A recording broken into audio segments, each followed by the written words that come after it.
bienvenidas y bienvenidos. Mi nombre es Álvaro González y estamos en Sendero a la Nada, un podcast dedicado al trabajo en el autoconocimiento, a las religiones comparadas, a la búsqueda espiritual, la simbología y todas aquellas cuestiones relacionadas con la búsqueda espiritual y con el trabajo interior.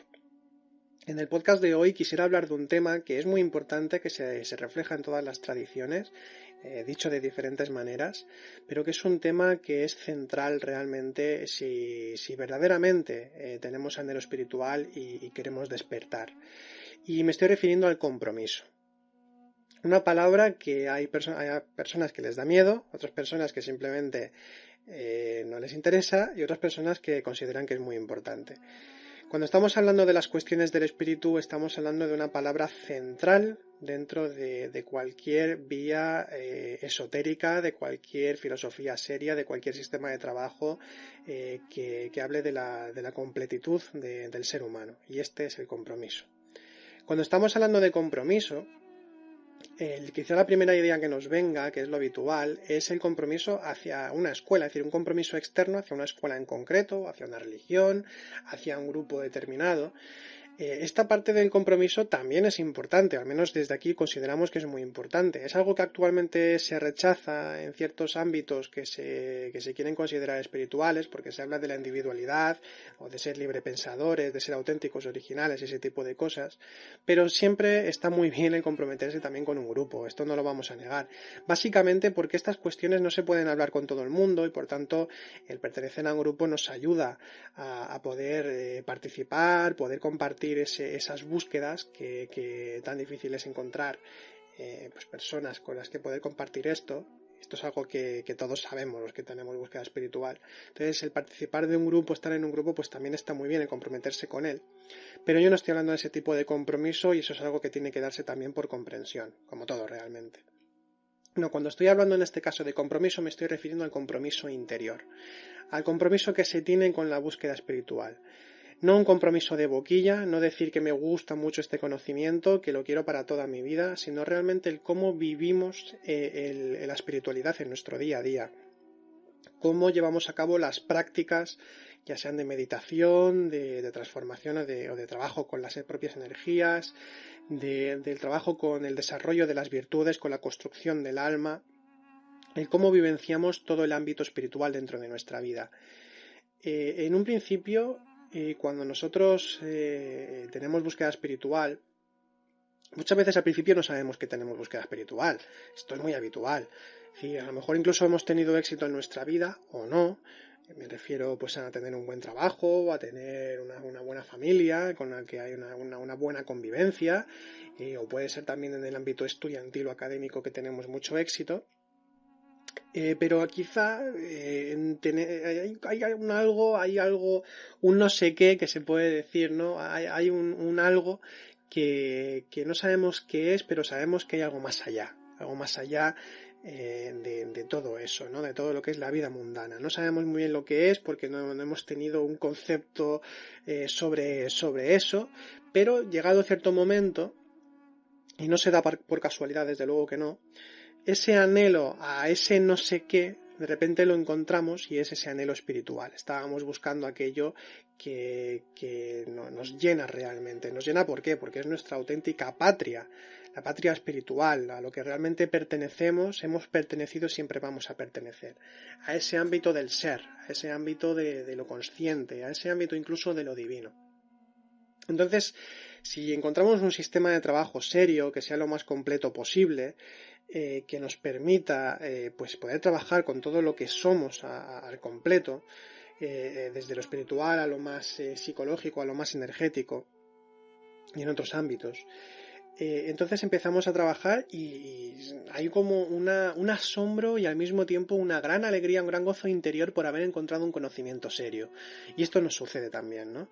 De repente la vida es como que empezase a cambiar de repente y todo es maravilloso. Hemos encontrado un conocimiento que nos llena, que nos da respuestas a aquellas preguntas que teníamos, a las cuales no estábamos encontrando respuestas satisfactorias. Y de repente pues empezamos a notar ciertos cambios en nuestra vida. Pero hay que tener cuidado con esto porque esto al comienzo con ese ímpetu, con esa alegría que se tiene al comenzar el camino, con esa fuerza y esas ganas. No hay que caer en el autoengaño, porque lo que ha cambiado en nuestra vida en un principio es que hemos encontrado el conocimiento, y eso es genial. Eso ya es un progreso que está muy bien. Es el poder comenzar a caminar en cierto modo. Pero las tendencias habituales que teníamos antes, psicológicas me estoy refiriendo, o hábitos que hemos ido trabajando inconscientemente a lo largo de nuestra vida, costumbres y todas esas tendencias repetitivas que se van dando, continúan ahí y mientras no las trabajemos van a continuar. Lo que sucede es que, claro, empezamos a meditar, empezamos a estudiar libros o a estudiar diferentes tipos de contenidos que nos dan esas respuestas espirituales. En la meditación se nos dan o tenemos experiencias muy interesantes. Luego también incluso tenemos sueños o empezamos a tener sueños que antes no hayamos tenido nunca o no hayamos sido conscientes, que nos están dando mensajes simbólicos a nivel espiritual, que nos están dando incluso pautas espirituales hasta cierto punto, que tienen que ser interpretadas evidentemente. Recordemos que los sueños nunca son literales o casi nunca. Entonces empezamos a cambiar en cierta forma nuestra vida, porque hemos descubierto un mundo nuevo que desconocíamos por completo. Lo que sucede es que puede ser que al cabo de un tiempo, al cabo de unos años, no estoy hablando de unos meses ni de un año siquiera, estamos hablando de que pueden ser años, 3, 4, 5, 10, depende de la persona. Pueden ser de 3 o 4 años, 5 quizá, todo depende de la persona realmente y de la intensidad que tenga. Pero puede suceder que en cierto momento, pasado un tiempo, de repente las experiencias de meditación ya no sean tan intensas porque nuestra mente comienza a divagar y a dejarse identificar con incluso mayor facilidad aparentemente que antes. Los sueños que tenemos o no los recordamos o ya nos están hablando de otras cosas que tienen que ver más con nuestra propia psicología y que no son quizá tan espirituales, entre comillas. Y de repente puede haber o una frustración o una desilusión con el camino espiritual y nos preguntamos entonces ¿qué está pasando aquí? ¿Por qué está sucediendo esto? Si antes estaba teniendo experiencias, estaba teniendo comprensiones muy interesantes, estaba empezando a cambiar pautas en mi vida, incluso ya no me enfadaba tanto en ciertas cosas o no me estreso ya tanto con esto y de repente es como que se empiezan a repetir cosas que pensaba que ya no estaban ahí. Pues claro, ¿y por qué sucede esto? Pues sucede por algo muy, muy sencillo realmente, y es por una falta de compromiso interior. Aquí nos gusta hablar de tres virtudes. Esto lo desarrolló una directora de nuestro centro, Ángeles. Estamos hablando de la constancia, de la paciencia y de la confianza. El compromiso interior es fundamental para que podamos tener una continuidad y una constancia en nuestro trabajo interior. Esto es fundamental. Cuando estamos hablando de constancia, estamos hablando de que en todos los ámbitos de nuestra vida estamos intentando trabajar internamente. Gimnasio del alma tiene que ser nuestra vida. Es decir, todo tiene que ser una oportunidad para el autoconocimiento. Absolutamente todo, todo. Eso quiere decir que nuestra prioridad tiene que ser el despertar, prioridad en nuestra vida. Y esto no tiene que confundirse en absoluto con fanatismo. El fanatismo no es otra cosa que el creer que se está en la verdad, luchar a favor de ella, convencer a quien sea y convencerme a mí mismo de que estoy en la verdad y que estoy en lo correcto. Esto es una forma de auto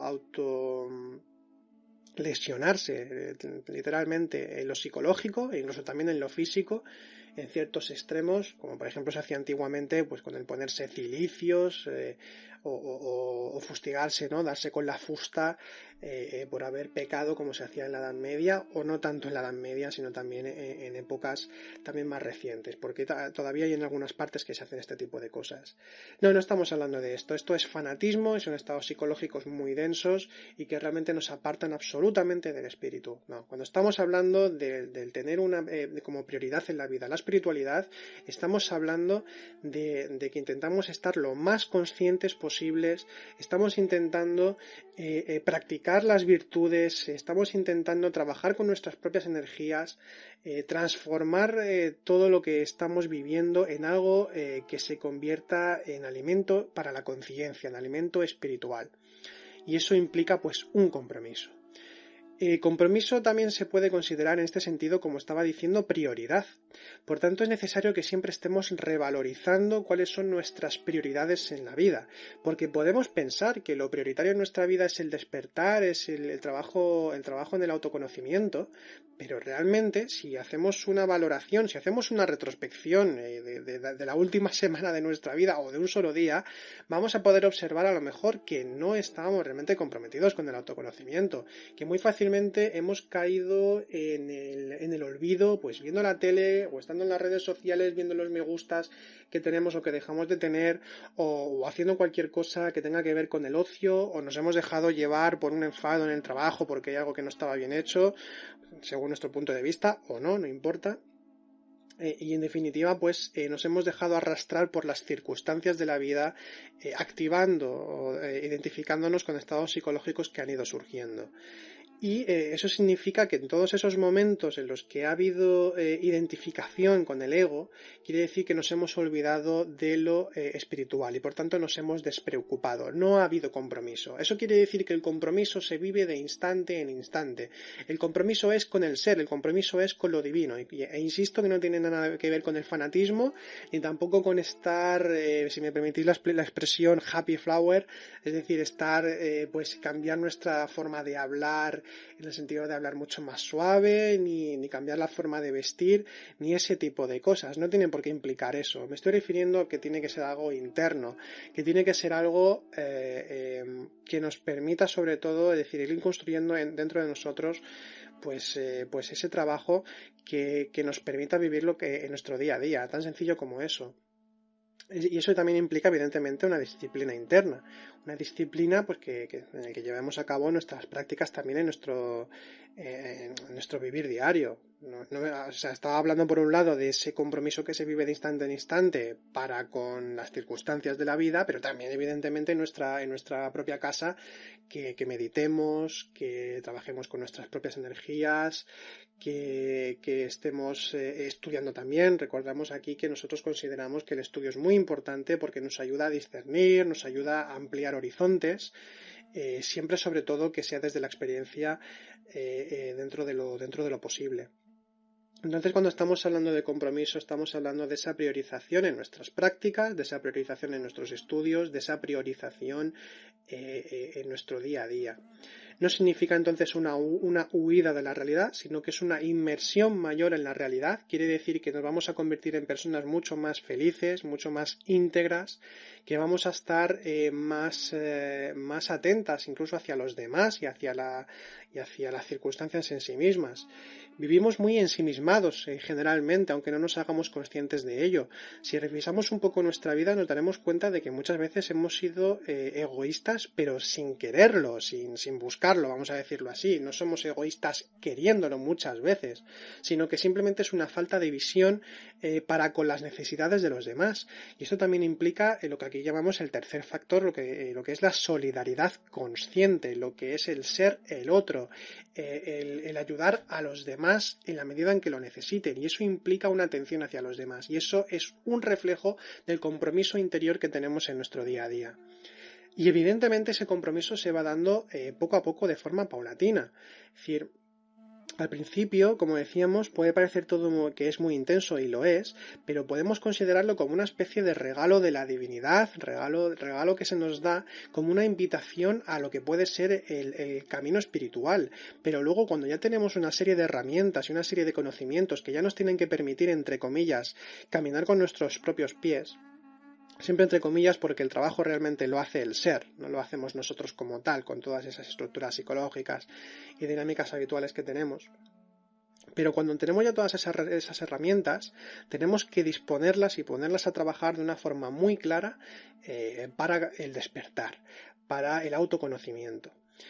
Y entonces ahí es cuando podemos tener una constancia en el camino. Una constancia en el camino que es tan, tan importante. Esto es como se dice en la tradición, ¿no? Que las tendencias se acentúan. Por tanto, si nosotros repetidamente, desde lo consciente, estamos trabajando internamente, estamos meditando, estamos autoobservándonos en nuestro día a día y estamos intentando, estamos sencillamente en presencia me refiero espiritual, es decir, ubicados en el recuerdo de sí, ubicados en la conciencia, eso va a significar que empezamos a tener una tendencia más habitual al trabajo interior, con lo cual el ubicarse en la conciencia, el autoobservarse no tiene que ser algo forzado, sino que al final tiene que convertirse sencillamente en algo bastante natural.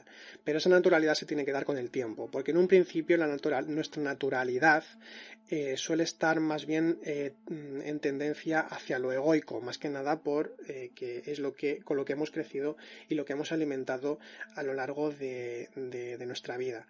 Y por tanto tiene que revertirse esa tendencia hacia lo consciente. Bien, pues es esa parte del compromiso interior. Luego, por otra parte, que hemos mencionado el tema de la desilusión, la frustración, ¿no? que se puede dar en el caso de que veamos que de repente parece que vamos hacia atrás, y es que a lo mejor es cierto que vamos hacia atrás. Luego quiero comentar un poco por qué también sucede esto. En el momento en el que te empezamos a tener una continuidad, una constancia en el camino, tiene que haber muchísima paciencia. Dicen los padres del desierto, lo podemos encontrar en la Filocalia, que la paciencia es como el carromato de todas las virtudes, porque gracias a la paciencia podemos ir trabajando con todas las virtudes y con todo lo que somos, con todo nuestro ser, podemos ir trabajando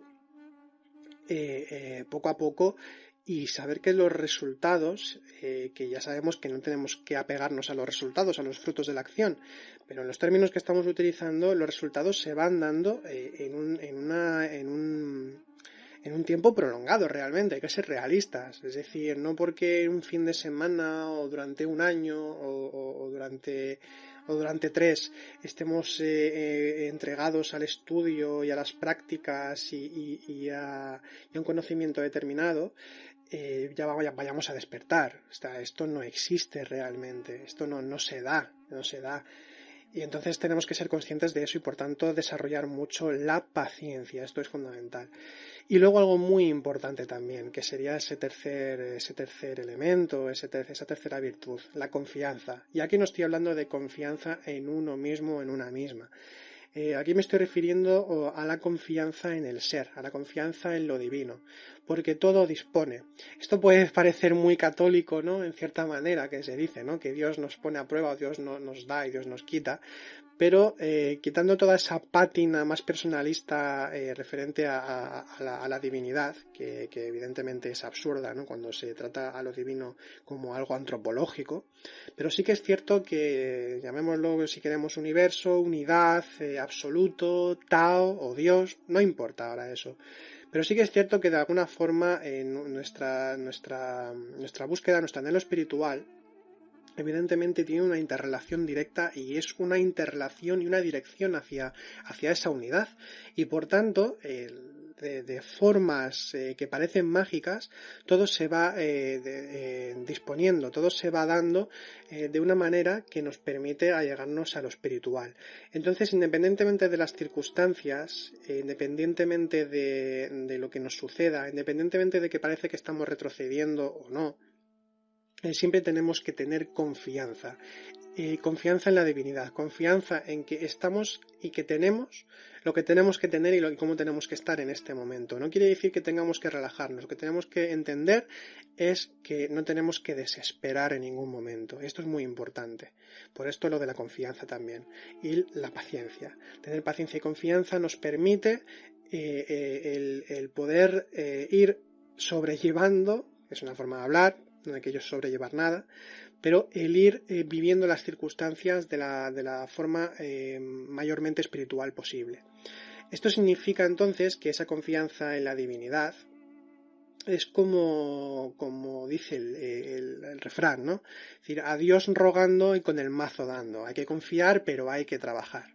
Entonces, la confianza nos permite que sigamos trabajando, porque si desconfiamos o si nos encontramos en el vacío, en la frustración, es como que no vamos a continuar o dudamos sobre si continuar en el conocimiento o no. Y hay que tener confianza igualmente, aunque no haya ganas o no nos surja esa confianza. pero hay que estar ahí. Podemos caer 1000 veces, es decir, podemos dejarnos llevar por circunstancias, podemos incluso hacer daño a personas sin quererlo, podemos no comprender nada durante años, pero hay que estar ahí. Y eso es también compromiso. Compromiso es siempre estar ahí, siempre estar ahí. Y esto también es algo que quisiera comentar respecto a por qué sucede esto, que parece que hay como a veces subidas y bajadas en nuestro trabajo interior. Y esto se debe, tal como lo explica la tradición, al funcionamiento de la ley de 7. Esto ya lo vimos en otro podcast, pero vamos a repasarlo un poco porque considero que es interesante. Cuando hablamos de la ley de 7 estamos hablando de la ley del orden. O sea, se entiende que hay dos leyes universales muy importantes para la creación y ordenación de todo lo que existe. Una es la ley de 3, que es la ley en la que hay 3 fuerzas que permiten que todo se desarrolle. La ley de 3, por poner un ejemplo, estamos hablando de activo, pasivo, neutro, que para poner un ejemplo, por ejemplo, una fuerza activa puede ser ahora que el hecho de que yo esté hablando. La fuerza pasiva es quien está escuchando lo que yo estoy diciendo en este podcast. Entonces es la fuerza pasiva porque está recibiendo una información, mientras que yo soy activo porque la estoy dando y la estoy hablando. Y la fuerza neutra pues sería en este caso el lenguaje que estoy utilizando, que permite que podamos entendernos mutuamente sobre lo que estamos aquí comentando. Entonces aquí vemos cómo se crea este feedback o cómo se crea este mensaje para que podamos todos darlo y recibirlo. Pues está la parte que lo da, la parte que lo recibe y el canal que permite que se pueda dar. Entonces esa fuerza neutra es lo que permite unir dos fuerzas, y esto lo podemos entender por ejemplo con el símbolo universal ya del Tao, que es aquel círculo en el que hay una parte negra, otra parte blanca, y que al mismo tiempo hay un circulito blanco en la parte negra y un circulito negro en la parte blanca, pero estamos hablando del yin, del yang y el círculo que los une, que ya es en sí mismo el Tao. Entonces ahí estamos hablando también las 3 fuerzas unidas. Y la ley de 7, que es esta ley que todo lo ordena, que lo podemos representar de la siguiente manera. Lo que se dice con esta ley de 7 es que para que algo pueda, o ley de 7 o ley de octava también se le conoce, para que podamos subir en una octava de trabajo, es decir, de un nivel de trabajo a un nivel superior de trabajo, a un nivel más profundo, tenemos siempre que implementar esfuerzos conscientes para que subamos de octava. Es como, imaginemos que el trabajo espiritual es como una espiral en la que estamos en una parte de la espiral en un momento, y si trabajamos conscientemente estaremos en una parte superior de la espiral y así sucesivamente.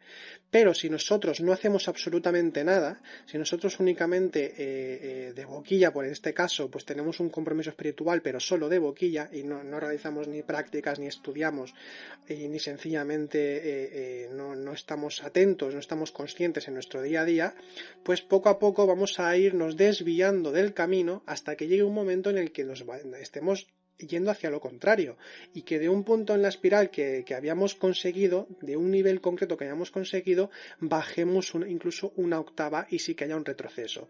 Porque si esto es importante tenerlo en cuenta. Lo que uno tiene lo puede perder si no lo trabaja, si no sigue trabajando, lo puede perder. Esto es como una mesa. Para que la mesa esté limpia, tenemos que limpiarla, tenemos que implementar un esfuerzo, pero no hace falta hacer absolutamente nada para que esa mesa se ensucie. Se va a llenar de polvo porque no hemos hecho absolutamente nada. Esto es un ejemplo de la ley de 7 en un sentido muy físico, pero que también vemos aquí ese ejemplo. Pues en lo espiritual sucede exactamente lo mismo. Si no tenemos una constancia, una paciencia y esa confianza y una continuidad al fin y al cabo en el trabajo interior, es imposible que podamos ir profundizando, ir subiendo de octava en octava en nuestros procesos internos. Entonces, esa es nuestra responsabilidad, hacernos conscientes de en qué punto estamos, si nos estamos desviando del propósito espiritual que teníamos en un principio y estamos yendo hacia la parte contraria, estamos haciendo todo lo contrario a esa búsqueda espiritual, o si estamos implementando los esfuerzos necesarios y estamos hablando simplemente de andar el camino, estamos hablando de tener un trabajo serio en el autoconocimiento. Entonces, es ahí donde está la ley de 7 marcada en nuestro camino y por qué sucede esto de que vamos para atrás.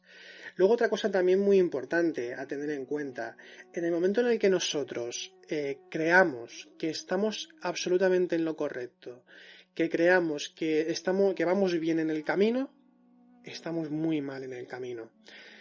Esto es algo que a veces puede dar miedo porque precisamente una de las cosas que nos da miedo o que intentamos evitar a lo largo de nuestra vida es la incertidumbre y la inseguridad, el no saber cómo está uno o el no saber lo que puede pasar. Pero es que realmente el camino espiritual se anda sobre el vacío. Se anda sobre el vacío porque nunca sabemos cómo estamos. No tenemos el nivel de ser suficiente como para saber si, por ejemplo, una circunstancia puede ser o no una prueba, o si sencillamente saber en qué nivel espiritual estamos en general.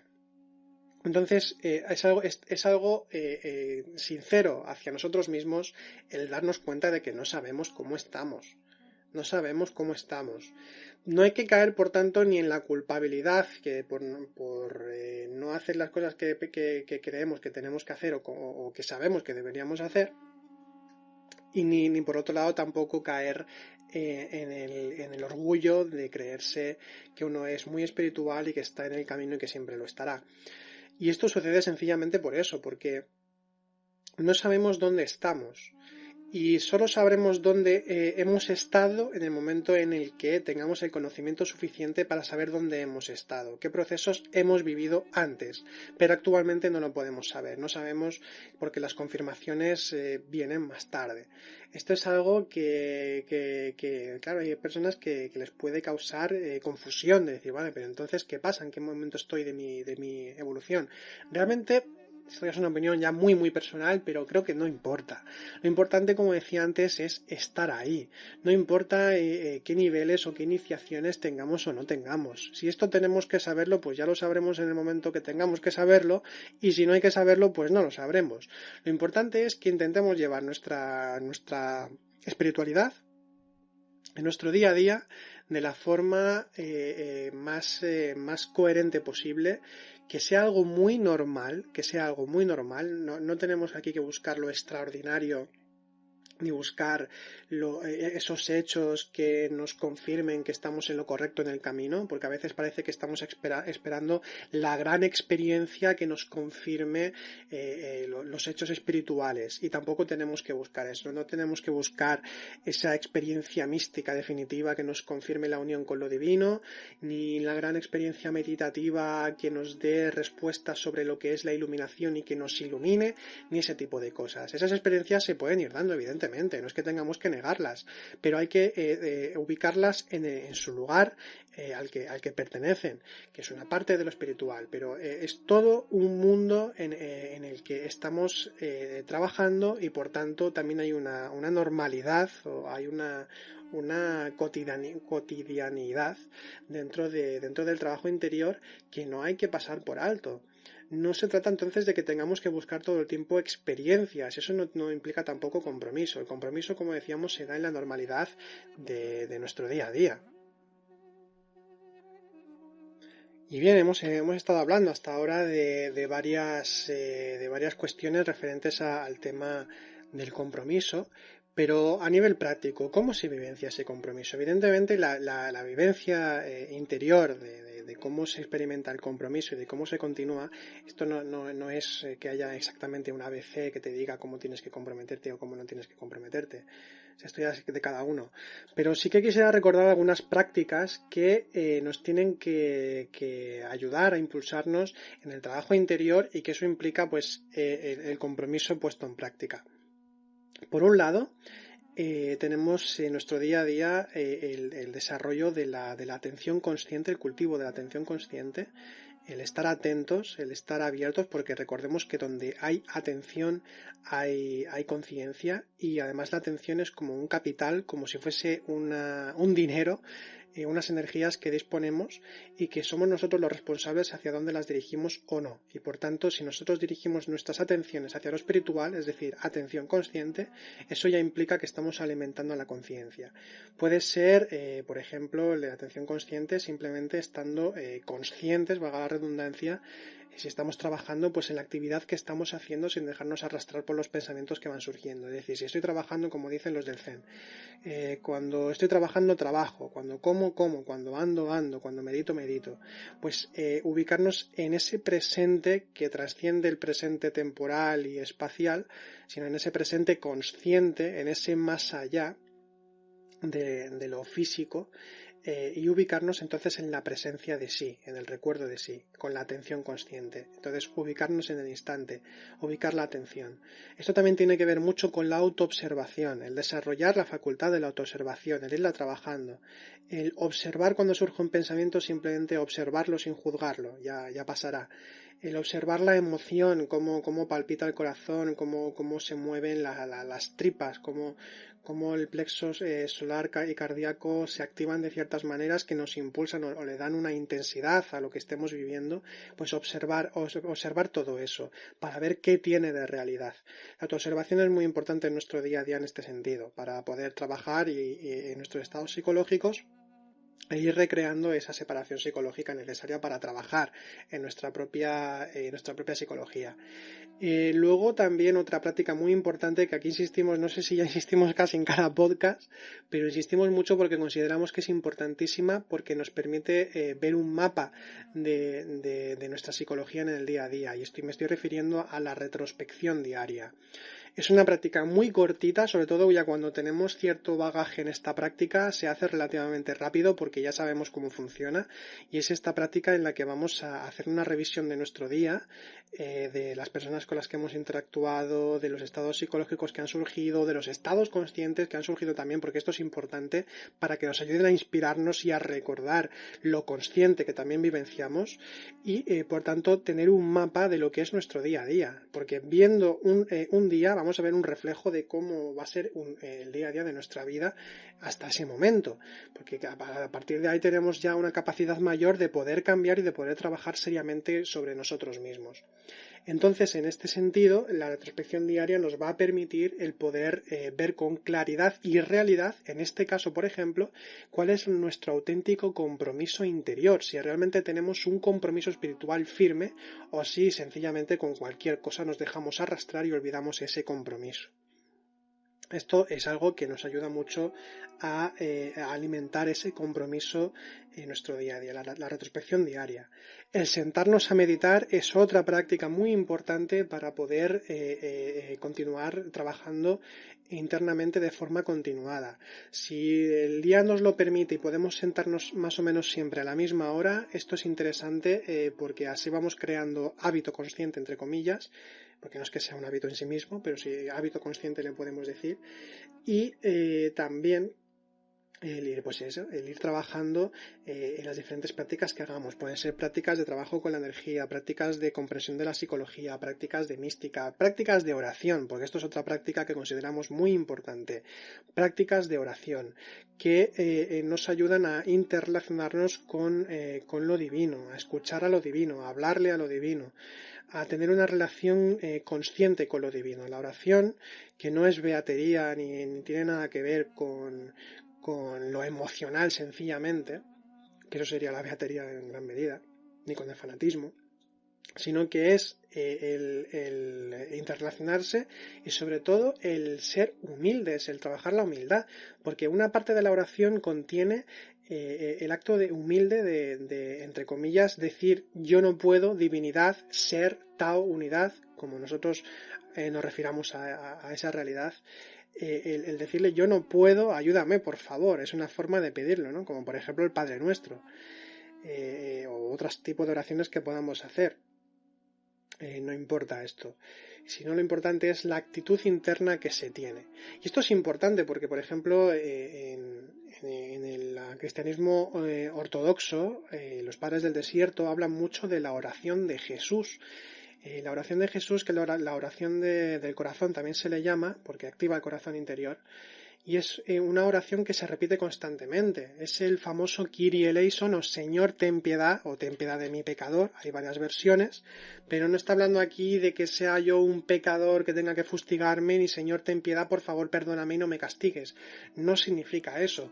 Está hablando realmente de que nosotros, al tener ego, al estar dormidos, estamos pidiendo con todas nuestras fuerzas en la oración que por favor la divinidad, que el ser, nos ayude a poder trabajar y despertar, trabajar sobre esa dormidez, sobre ese dormir psicológico para despertar a lo consciente.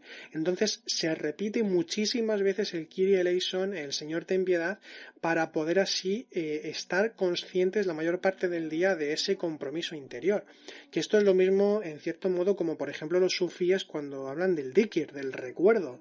Hay una práctica, digamos, física externa, que es el recuerdo de los nombres de Dios, que se repiten nombres de Dios desde Alá, pasando por el misericordioso u otros nombres de los 99 existentes, pero lo que sobre todo se nos indica en el sufismo que tiene que ser una actitud de recuerdo constante en el día a día. El dhikr tiene que ser interior. La oración de Jesús, por tanto, también en este sentido sería interior. Se da en todo momento sin cesar. Entonces estamos hablando aquí de que el compromiso es, pues eso, una continuidad de instante en instante, y estos son pues dos ejemplos con la oración. Luego también nos ayuda mucho, como hemos dicho al principio, como he comentado al principio del podcast, el participar o el estar con un grupo en el que nos sintamos cómodos, con personas con las que podamos tener una relación, ya no solamente, ni tiene por qué ser de amistad en sí misma, sino que una relación de compañerismo espiritual, vamos a llamarlo así, en el que podamos compartir nuestras comprensiones, en el que se nos entienda cuando nos estamos refiriendo a nuestras experiencias espirituales, en el que haya ese compartir que va más allá, como decía, de los lazos de sangre o de la amistad, porque haya una serie de afinidades psicológicas o por aficiones, etcétera, etcétera, sino que es una afinidad espiritual que trasciende cualquier cosa. Perdón. Esto trasciende realmente cualquier tipo de relación habitual porque se recrea hasta cierto punto una hermandad entre los compañeros espirituales. Y eso es lo que realmente significa la palabra logia. La palabra logia, cuando nos referimos a logia como logos. Que por cierto, una cosa bastante curiosa, parece ser también que etimológicamente la palabra logia viene del italiano, no recuerdo ahora la palabra en italiano, pero parece ser que viene de las galerías, de los canteros antiguos masones, se juntaban en galerías que construían ellos, pues serían quizá tipo como los claustros y demás, o galerías que había por en ciertos lugares, y entonces ellos se juntaban ahí y de ahí surgió lo de la palabra logia, pero luego hay otra etimología que viene de logia, de la palabra logos, que quizá puede ser el significado más esotérico de la palabra logia, y que significa palabra viviente. ¿Por qué? Porque la palabra viviente es lo que hace que el conocimiento se revivifique. Y eso quiere decir que la palabra muerta que nos podemos encontrar en cualquier libro, incluso en el libro sagrado, quiere decir que el lector, los lectores, las lectoras que comparten ese conocimiento del libro sagrado, por poner un ejemplo, están revivificando, reactualizando el conocimiento. Y eso es lo que permiten los grupos que se unen para trabajar conjuntamente, que hagan de la letra algo vivo, que hagan de la letra espíritu. Y así de esta manera se puede trabajar internamente de una forma mucho más profunda. Y es bello, realmente es bello. Y además otra cosa, cuando nosotros participamos en un grupo, de alguna forma, como también tenemos pereza, de alguna forma el participar en un grupo nos permite el obligarnos, entre comillas, a tener que asistir a un lugar, como puede ser a recibir unas clases o a hacer prácticas, a acordarnos de lo espiritual, a alimentarnos espiritualmente. Es lo que se conoce como un espacio negentrópico, un espacio que niega la entropía. Si entendemos la entropía como el remolino, el torbellino de las circunstancias de la vida, en el que fácilmente, si no somos conscientes, caemos, pues el estar en un grupo es como si fuese un espacio, una habitación, en cierto modo, a nivel simbólico me refiero, que permite parar esos vientos, ese torbellino de las circunstancias, y entonces podemos dinamizar lo espiritual en conjunto. Entonces eso es una de las funciones que tienen los grupos.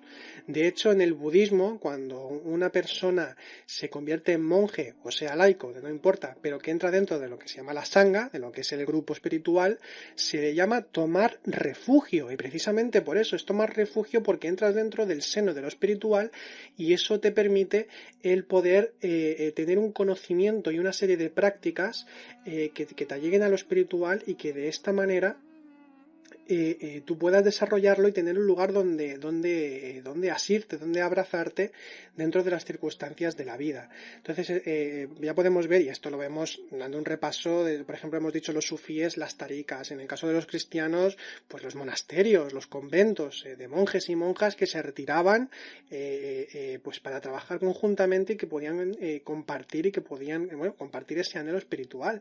Y esto se repite en todos los tiempos. Luego también los grupos, los ashrams de la India, y así en todas las culturas y en todas las tradiciones, ¿no? Los templos, ¿no? de los budistas, como decíamos, la sangha y demás. Entonces, los grupos siempre han existido desde siempre, y no tiene nada de malo el participar de uno mientras uno mantenga su propia libertad. En el momento en el que el líder intenta imponer, o aquella persona que tiene más conocimiento y tiene la función de profesor, de facilitador, de abad o abadesa de un templo, de un grupo, no importa, en el momento en el que digamos que su palabra va a misa, porque es palabra divina, palabra doctrinaria al fin y al cabo, pues es ahí cuando el grupo sí que tiende hacia lo negativo, y donde se anula la voluntad de todos los demás. Entonces estamos hablando aquí de que tiene que haber hasta cierto punto pues una igualdad entre los que forman parte de un grupo, o por lo menos que el que lleva el grupo, el que conduce el grupo, que sea una persona honesta, y que no intente aparentar absolutamente nada, porque cuando se intenta aparentar es como si se recrease una especie de halo misterioso, en el que aparentemente la persona que es la que lleva al grupo es como si fuese muy superior a todos los demás. Y eso es un error. O sea, realmente el líder espiritual, sea de la religión que sea, del grupo que sea, de la línea de conocimiento que sea, tiene que ser una persona normal y corriente, al fin y al cabo. Una persona que no intente aparentar nada, ni por sus formas de hablar, ni por sus formas de vestir, ni por sus formas siquiera de hacer las cosas.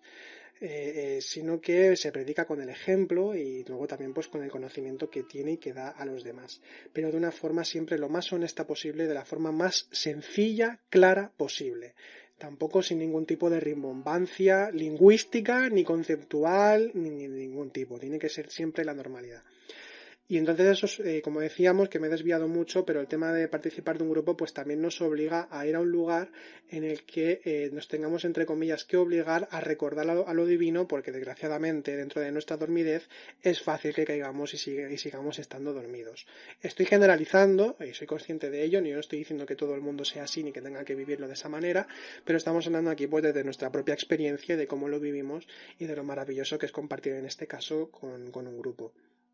Y bueno, luego también otra parte que no quiero intentar no dejarme nada en el tintero. Otra parte importante es el estudio, que esto también lo hemos mencionado antes. El estudio también nos permite el ir ampliando horizontes, el ir conociendo cosas nuevas, el ir conociendo nuevas reflexiones ya del legado que han dejado otros maestras y maestros a lo largo de los tiempos. Entonces eso también es una forma de ir recordando, y que nos ayuda también a nuestro compromiso. En definitiva, significa que toda nuestra vida tiene que ser la prioridad mayor, tiene que ser la espiritual, que toda nuestra vida tiene que ser espiritual, y que eso no nos aparta en absoluto ni de la gente, ni de nuestras propias circunstancias, y en todo lo contrario nos ayuda a estar más en ellas de una forma más coherente, de una forma mucho más libre, mucho más feliz, y que no nos atrapa, sino que nos ayuda a que sea alimento espiritual. Y bien, con esto creo que ya voy a terminar. Sobre todo dejar claro que el compromiso es algo que se tiene que dar de instante en instante, y que es algo que tenemos que trabajar nosotros, porque es nuestra responsabilidad, y entonces no tiene que estar uno siempre esperando a que pase algo, sino que no somos nosotros los que tenemos que andar, recorrer el camino, aunque no sepamos hacia dónde vamos, pero por eso también hay que tener esa confianza que decíamos, y mucha paciencia y mucha constancia en el camino. Bien, pues con esto ya terminamos. Esperamos que os pueda ser de utilidad y ya nos vemos la próxima, ya nos escuchamos. Siempre decimos vemos, pero no, nos escuchamos en este caso. Ya nos escuchamos la próxima semana. Hasta entonces, que vaya bien.